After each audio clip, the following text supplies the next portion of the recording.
नमस्ते YouTube family. Video बघण्याच्या अगोदर please माझ्या channel subscribe आणि शेअर करा आणि कमेंट नक्की करा कसा व्हिडिओ आवडला तुम्हाला. तुम्ही बघू शकता की इथं गणपती बाप्पाची तयारी झालेली आहे. त्यांना माळ फुलं सर्व व्यवस्थित लावलेलं आहे आणि इथं मोदकही तयार झालेला आहे. तुम्ही बघू शकता किती छान किती सुंदर दिसतं आहे.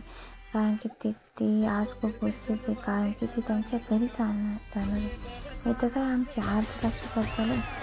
मग काय आरती चालू असताना तर कोणी बोलत नाही, त्याच्यामुळे इथं सर्वांनी आरती घेतली.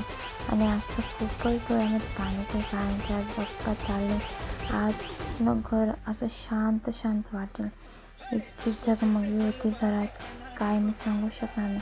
11 दिवस केव्हा निघून गेले काही कळलेच नाही बाप्पामध्ये. सकाळी उठले का चला आरतीला या सर्वांनी लवकर आंघोळ करा. इतकी छान सवय लागून जाते बाप्पा घरात आल्यावरती, सर्वांनी छान सवय लागते. मग काय आरती होणार होती.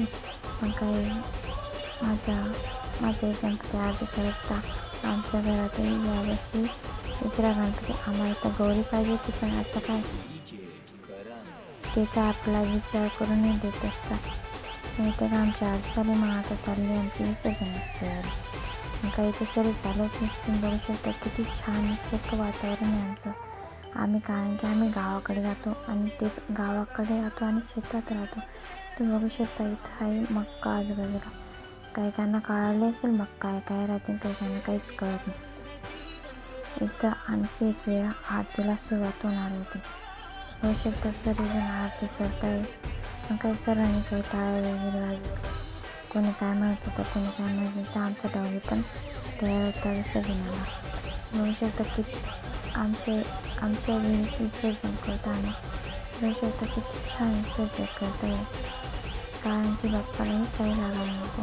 आपण बाप्पाला आगमनाच्या दिवशी किती उत्साहाने आणतो, तसे विसर्जनही उत्साहाने करायचं, कारण की बाप्पाला अजिबात चोट लागायला नको. कारण की बाप्पा त्याच्या घरी जाणार आहे आणि पुढच्या वर्षी लवकर या बाप्पा, कारण की तुमची वाट आम्ही दरवर्षी बघतो. आम्हाला खूप उत्साहित राहते.